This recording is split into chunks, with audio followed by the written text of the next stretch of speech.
Emily, over to you. Okay, so Kevin, we met through the Happy Neighborhood Project as well.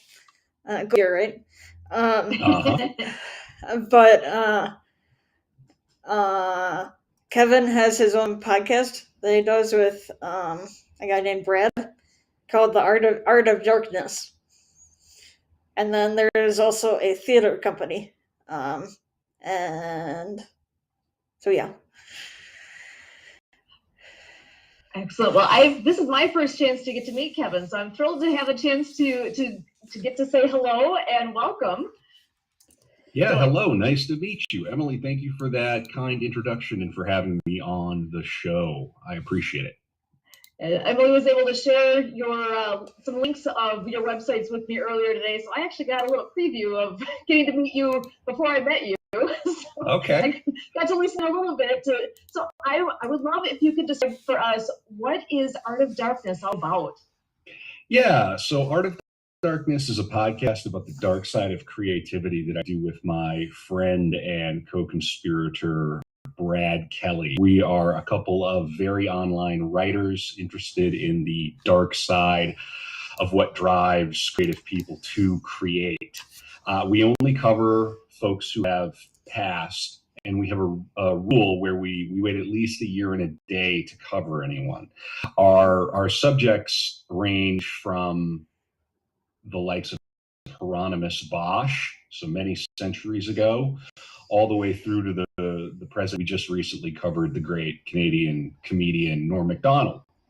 Now, if you only got the link earlier today, I don't know how deep you were able to go into the pod, because the episodes tend to stretch up to 3, even 6 hours. We did one on Aleister Crowley that went for 6 full hours. Those are our core. Yeah, that was a lot of fun. Those are our core episodes where we cover our subjects. We've done nearly 40 now.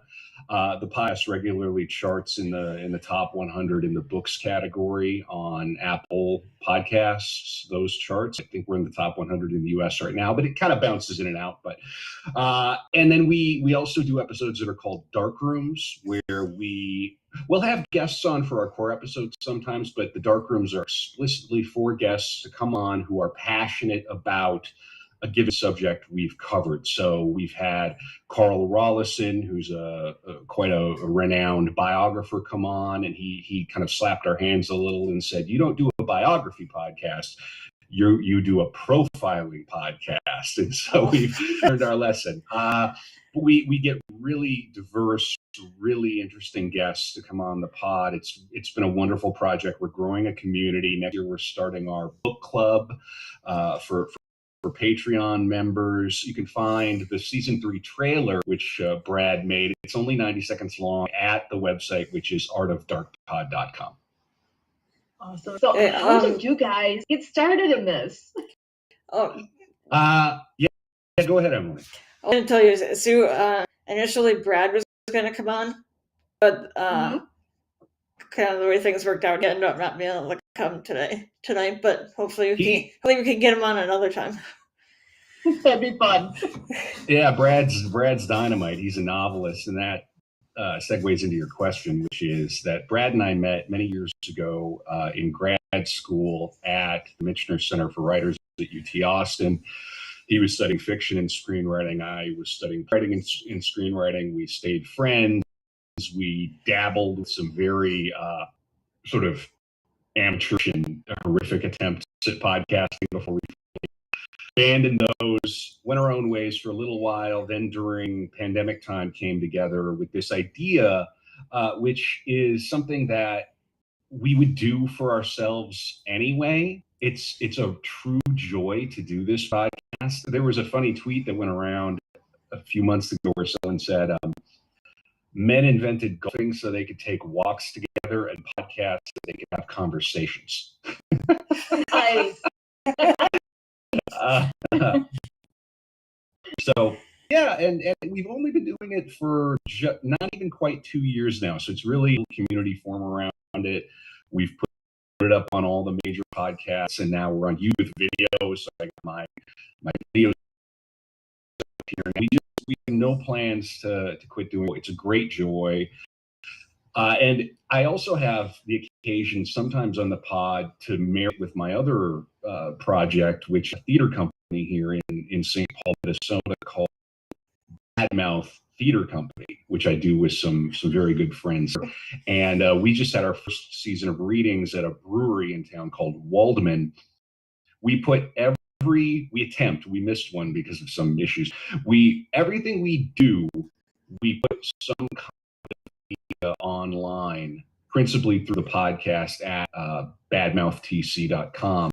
So wherever you are in the world, Milwaukee, Alaska, New Zealand, wherever you are, you can enjoy what Badmouth does. And we just recorded a radio play from the great kind of far out French playwright and misanthrope and theater thinker Antonin Artaud, which he had written sort of toward the end of his life. We recorded over this radio play ourselves, and we're going to use Art of Darkness and the platform we have there to talk more about Artaud, which we love to do. If you don't know Antonin Artaud, he's wonderful, a great thinker in the theater, influenced an awful lot of people. One of his aphorisms about theater that I really adore is, he said, actors are athletes of the heart. I've always loved that. In any case, we're going to release that radio play through Art of Darkness, so it all comes together. It'll also be over at the Badmouth side of things, but there you go. That's what I'm all about, and some other stuff. But those are two things I want to talk about tonight. Awesome. So I am curious, do you have a particular episode that was a favorite that really sticks in your mind that you enjoyed and could share a little bit about? Wow.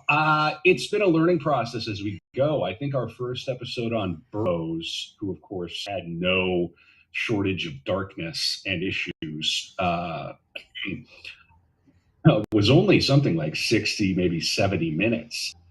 And over time, we discovered, okay, now this episode's 90 minutes. Now this episode's 2 hours. And it was when I arrived at Kubrick, who I'm quite a fan of and fascinated by, we really discovered, okay, these shows, these core episodes can be 3.5 hours. We can hold attention. People often comment on our chemistry. We have good banter. We try to crack wise. I mean, it's not just, we're definitely not like an overproduced kind of NPR style podcast. Nothing wrong with those, but we're a little more free flowing. It's fun. We're artists ourselves. And we really try to dig to the bottom without psychoanalyzing of what makes these various artists tick. And we're always learning. The format of the show is, I'll take a subject. So in the Kubrick, I did all the research on Kubrick, and then I will ask Brad at the top of the show, Brad, what do you know about Stanley Kubrick? He'll, go for 3 or 4 minutes, and then it's like, okay, well, that was right, that was maybe wrong, and we're going to talk a lot about this. So that episode was a revelation. We're getting ready. Occasionally, we do these episodes where we just indulge ourselves and watch like a classic film that we're really passionate about. Like, I love Jaws, so we watched that.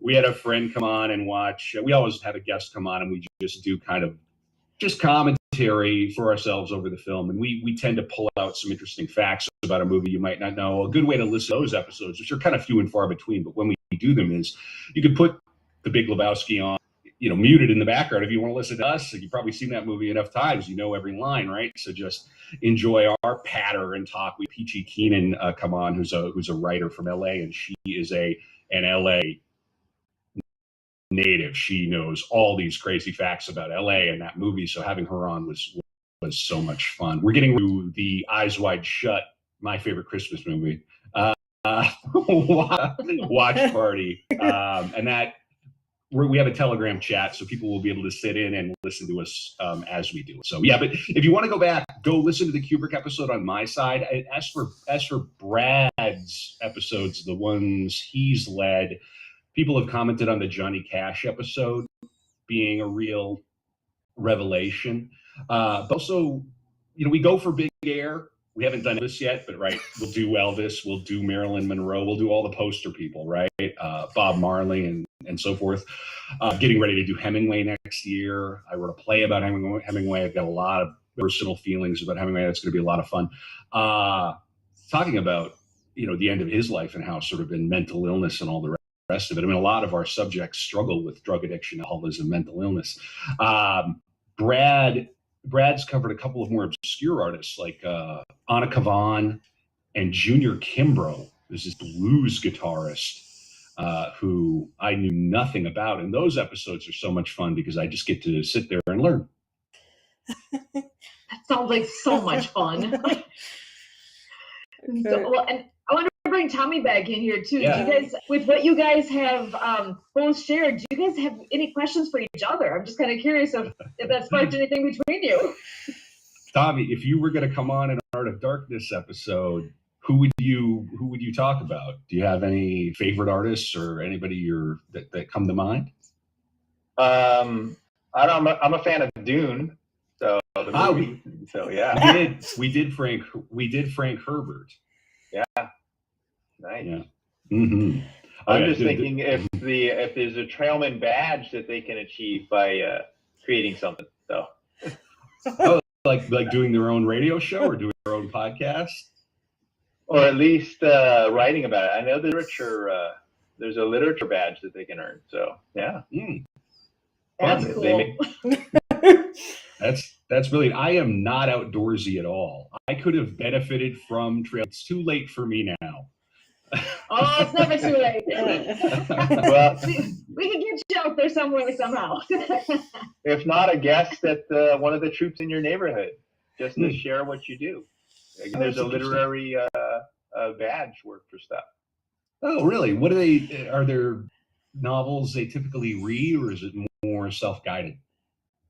I think it's going to be, you probably have to read 2 or 3 novels and then write about it, research the authors, and, a little bit of that. I'm most thinking it's similar to what you guys are doing as far as giving those profiles. Interesting. Yeah, it's a lot of fun. If not, I will at least listen to some of your podcasts and maybe direct some of them to go, hey, do something like this and you'll get your badge. That's fabulous. Some of the episodes are not child friendly. You may want to audit it first. You go a little hard, but yeah, there are also we're starting to put clips up on YouTube as well, so you can sort of pick and choose your poison. Yeah, that's very cool. We're getting ready to read Heart of Darkness for our book club, of course, the great Conrad novel, which is the inspiration for the namesake of our pod. Yeah.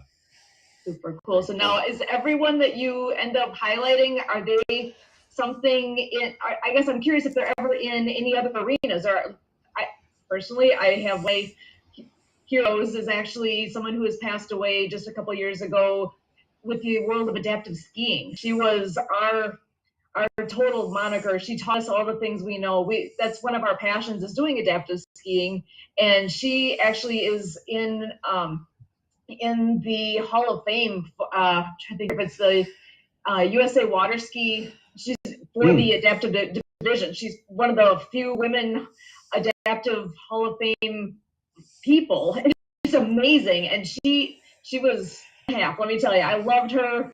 You knew where you stood with her. She was a super unique individual. So what's her name? Her name is Anne Bryan Satterfield. So she is someone that Kurt got to know actually very well. The two of them had so many conversations, and she really was a trailblazer in what we've all done. So I was kind of curious if there's anything with what you do, if it goes beyond the literature and entertainment world. Do you go outside of that at all? Yeah, we will. I mean, it's not specifically in the Art of Darkness wheelhouse. It would be a bit of a stretch, but we're open-minded, and really the show is about people who moved culture. And I consider somebody who is a leader in that way there's an artistic side to everyone. We've got this massive stack. I mean, we're getting requests now, like, do this, do that, do this. Oh, that's cool. Yeah, we like to throw curveballs. The trick here would be, like, is there a biography of her that's been written? We need material, Do you know? But yeah, no, That's a nice good that question. Well, So if if not, there's not hey, there one, you go. there should be one because she's still, her legacy still exists down in Florida. They still have the program that they have been doing has now changed the name. It's now Anne's Angels, and they still put on, I don't even know how many, but many programs every summer, bringing folks out with various disabilities to be able to enjoy the sport of water skiing, whether it's from a seated position or standing or whatever works for their abilities. So just she's one of the people that the more I was thinking about this, like that she would be an interesting topic. But cool. I cannot thank you guys enough for being here tonight. This has just flown by. I invite you to come back another time, and I would love to hear more stories about what you've all done and where you've gone with your programs. And Tommy and Kevin cannot thank you enough. Emily, thank you so much for bringing them here with us tonight. And Kurt, I'm so sorry you stood in the background this evening, but there was so much fun going on here. So for Ability MKE Now, my name is Sue Rostoff, and truly, we thank you. Thank you. Thanks for having me.